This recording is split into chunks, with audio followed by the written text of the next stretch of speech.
Bismillahirrahmanirrahim. Assalamualaikum warahmatullahi wabarakatuh. Halo sahabat, jumpa lagi bersama saya. Video kali ini saya akan membagikan informasi mengenai gaji dan tugas Linmas atau penjaga ketertiban TPS yang nanti akan membantu KPPS Pemilu 2024. Nah, nanti teman-teman anggota KPPS akan berkoordinasi dengan Linmas untuk menjaga keamanan. Nah, teman-teman, Linmas ini merupakan salah satu posisi penting dalam menyelenggarakan proses pemilu, apalagi di pemilu 2024 nanti yang akan segera digelar. Nah, masing-masing panitia, baik itu panitia KPPS, perlu melakukan tugasnya dengan sebaik mungkin. Hal ini juga berlaku bagi Linmas yang akan menjadi penertib, yang akan memiliki tugas dan wewenangnya tersendiri, di mana tentunya sudah disesuaikan dengan besaran gaji dan juga tugasnya. Nah, selanjutnya, pemilu 2024 nanti membutuhkan keamanan dan ketertiban agar dapat berjalan dengan kondusif. Oleh karena itu, kehadiran Linmas atau penjaga ketertiban ini sangat penting dalam pesta demokrasi ini. Nah, adapun tugas Linmas ini sudah tertuang dalam juknisnya dan kemudian gaji Linmas ini untuk KPPS 2024 itu sudah ditetapkan berdasarkan surat Menku atau Menteri Keuangan nomor S647 MK02 2022. Nah, kita bahas aja ya teman-teman. Nah, Linmas ini merupakan salah satu badan ad hoc penyelenggara pemilu 2024 yang nanti tugas utamanya itu menjaga keamanan dan kondusivitas pemilu di masing-masing tempat pemungutan suara atau TPS. Nah, nanti Linmas ini teman-teman akan membantu KPPS dalam menyelenggarakan pencoblosan atau pemungutan suara. Jadi teman-teman tenang aja nanti kalau ada yang keributan atau apa itu akan diselesaikan oleh Linmas. Karena Linmas ini bertugas mungkin 2 orang ya yang akan diberikan mandat untuk menjaga ketertiban di KPPS. Seperti itu teman-teman ya. Kemudian nah nanti mereka adalah petugas yang berasal dari masyarakat. Nanti pemilihannya ya teman-teman yang akan membantu pemelaksanaan pemilu 2024. Nah, nanti Linmas ini akan ditetapkan oleh kepala desa atau lurah berdasarkan usulan panitia pemilihan kecamatan atau PPK. Jadi yang mengusulkannya ini di PPK tingkat kecamatan, teman-teman ya. Nanti siapa yang akan terpilih itu bisa aja dari TPS masing-masing, dari tokoh masyarakat masing-masing yang ada di kampung masing-masing. Contohnya di TPS 1 ada 2 orang dari kampung DRT 1, RT 2, RT 3 itu bisa dipilih teman-teman ya. Nah, ini bisa dipilih oleh kepala desa, nanti akan ada surat pernyataannya teman-teman, bisa diisi oleh Linmasnya. Biasanya orang-orang yang emang tugasnya sudah menjadi penjaga ketertiban ya di lingkungan masyarakat tentunya. Nah, nanti ini juga akan dipilih oleh kepala desa berdasarkan nanti akan dikasih suratnya teman-teman. Nah, ini juga untuk Linmas teman-teman kalau nggak salah tugas dan tanggung jawab Linmas ini emang cukup berat teman-teman ya karena harus siap bekerja sejak H-7 hingga H+7 pemilu 2024. Jadi sampai apa biasanya itu mereka harus menjaga kotak suara ya. Kotak suara kemudian dari tempat kemudian ke tempat pencoblosan, setelah tempat pencoblosan dan pemungutan suara nanti sampai kembali si kotak suara itu ke PPK.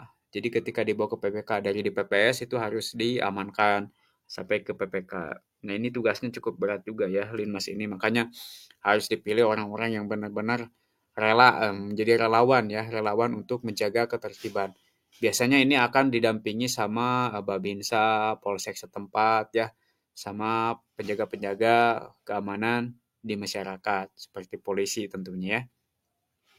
Nah, Linmas juga nanti akan mengikuti arahan, pelatihan, dan BIMTEK, bimbingan teknisnya dari Panwaslu atau pengawas pemilu, dan juga dari Polri atau Polsek setempat. Biasanya dari Babinsa atau dari yang lainnya teman-teman ya. Nanti akan ada pelatihannya. Jadi kalau ada di daerah teman-teman yang terpilih untuk ikut dari Linmas, silahkan aja ya. Kalau memiliki fisik yang kuat, mental yang kuat, itu kan sehat jasmani dan rohani, itu bisa ikut juga. Nah, kemudian teman-teman selanjutnya, Linmas ini akan mengemban amanah perlu berkoordinasi dengan penyelenggara pemilu. Nah, nanti Linmas ini akan berkoordinasi dengan KPPS, PPS dan PPK hingga Panwaslu ya, hingga aparat keamanan. Nah, Linmas ini nanti bertugas untuk menjaga keamanan dan ketertiban selama di TPS. Jadi hanya saat pada TPS saja untuk menjaga ketertibannya sampai proses pemungutan suara itu selesai, teman-teman ya. Itu. Dan juga ini sesuai dengan gajinya, teman-teman ya. Walaupun kerjanya sehari cuma ngeliatin aja gitu kan, mengamati, mengamankan, dan insya Allah lah tidak akan ada terjadi kerusuhan. Kecuali mungkin kalau hal yang terjadi tidak diinginkan gitu ya. Nah, apa saja sih tugasnya? Yaitu yang paling intinya itu harus mengantisipasi kerusuhan, intimidasi atau ada gangguan-gangguan lainnya ya, baik dari eksternal maupun internal. Nah, ini tugas dari Linmas nanti ya, menjaga agar tetap kondusif.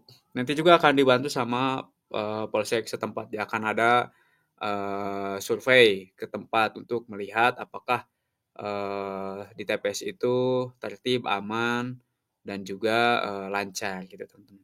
Nah, bahkan Linmas ini juga bertugas membantu proses penghitungan suara dan rekapitulasi hasil pemilu.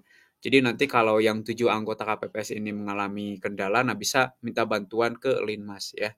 Saling membantu untuk mensukseskan pemilu 2024 gitu ya. Jadi Linmas ini, nah seperti ini fotonya garang banget ya. Ini cocok nih jadi Linmas nih kayaknya. Ya gitu ya. Jadi maksudnya tuh ya, ya fisik yang bagus itu yang siap mentalnya, siap kesana kesini gitu kan. Apalagi menjaga kotak suara itu ya. Nah, tadi kan kita ngomongin masalah masalah tugasnya teman-teman ya. Sekarang kita bahas nih, pemilu 2024 ini kan kita membutuhkan ketertiban ya agar jalan dengan kondusif. Oleh karena itu diharapkan dengan kehadiran Dimnas ini penting banget buat pesta demokrasi di pemilu 2024. Lalu berapa sih gajinya sekarang? Nah, kita cek ya. Nah, adapun gaji Linmas KPPS 2024 ini telah ditetapkan berdasarkan Surat Kementerian Keuangan nomor S 67 MK 02 2022. Nah, besaran gaji Linmas ini kalau nggak salah untuk 2024 itu 700.000 teman-teman ya. Kerjanya 1 hari. Nah, gaji tersebut emang mengalami peningkatan lah sekitar 10% dari pemilu 2019 yang kalau nggak salah 650.000 ya. Nah, adapun rinciannya teman-teman itu yang pertama untuk ketuanya, ketua Linmas itu nanti yang akan di pusatnya gitu ya di PPS setempat di kantor kelurahan desa itu 900.000 kalau anggotanya 850. Nah, saat Linmas nah yang akan bekerja di TPS itu 700.000 ya. Itu aja teman-teman informasinya, semoga bermanfaat. Jangan lupa bantu like, komen, dan subscribe. Terima kasih. Assalamualaikum warahmatullahi wabarakatuh.